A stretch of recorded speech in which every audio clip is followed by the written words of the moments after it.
The NMC batteries are rated for 1,500 cycles in optimal condition, maintaining 80% capacity throughout. This cycle count refers to the battery's journey from 100 to 0% and back to 100%, completing a single cycle. In practical terms, if this cycle were repeated daily, the battery would endure 4 years of consistent use.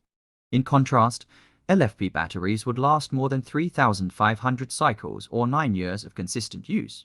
Tesla Powerwall 2 and Plus give 10 years of warranty because most of the time users don't cycle the battery fully. Most of the NMC batteries use in the 25%-75% range. That helps NMC batteries to last more than 10 years.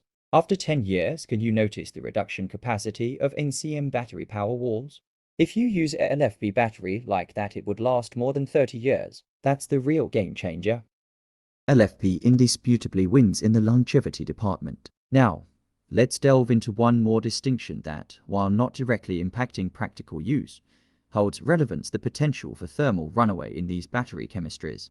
Both LFP and NMC batteries are generally safe, but LFP batteries exhibit a significantly lower likelihood of thermal runaway. If a cell were punctured, resulting in a short circuit, there's a higher probability of a fire or thermal runaway in an NMC-based battery. On the other hand, an LFP battery, if punctured, presents a considerably lower risk of thermal runaway. This adds another layer of safety to the LFP technology.